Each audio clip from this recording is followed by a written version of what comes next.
এই ঈমানি দৌলত এটা হলো সবচেয়ে বড় দৌলত।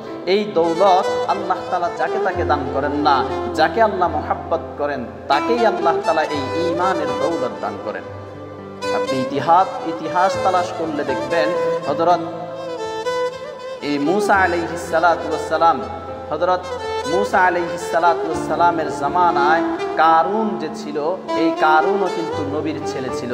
কারুন নবীর ছেলে হওয়া সত্ত্বেও কারুনকে আল্লাহ তাআলা ঈমানি দৌলত দান করেন নাই। মুসলমান হওয়ার পরে সবচেয়ে বড় যেই দৌলত, মুসলমান হওয়ার পরে সবচেয়ে বড় যেই সম্পদ, ওই সম্পদের নাম হলো ঈমান। ঈমান আনার পরে প্রকৃতপক্ষে একজন মুসলমান ঈমানদার মুমিন হতে পারে। রাসূল করিম সাল্লাল্লাহু আলাইহি ওয়াসাল্লামের যুগে আব্দুল্লাহ ইবনে উবাই ছিলেন মুনাফিকের বড় সর্দার। আব্দুল্লাহ ইবনে উবাই যেমন মুসলমান ছিলেন, হযরত আবু বকর রাদিয়াল্লাহু তাআলা আনহু, হযরত ওমর রাদিয়াল্লাহু তাআলা আনহু, সমস্ত সাহাবীরাও ছিলেন মুসলমান। তো আব্দুল্লাহ ইবনে উবাই ছিল মুনাফিকের সর্দার। আব্দুল্লাহ ইবনে উবাই হলো মুনাফিকের সর্দার। সে হলো জাহান্নামী। দুনিয়াতে থাকা অবস্থায় আল্লাহ সিল মেরে দিয়েছেন, মোহর মেরে দিয়েছেন যে আব্দুল্লাহ ইবনে উবাই জাহান্নামে যাবে।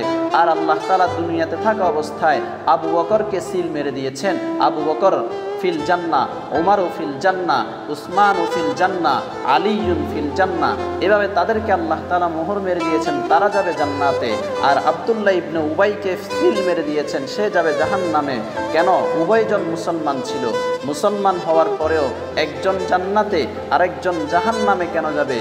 তার কারণ হলো আব্দুল্লাহ ইবনে উবাইর কাছে ঈমানের যেই দৌলত, ওই দৌলত আব্দুল্লাহ ইবনে উবাইর কাছে ছিল না।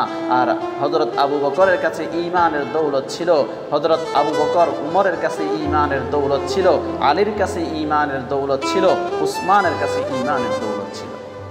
কথা বুঝতেছেন?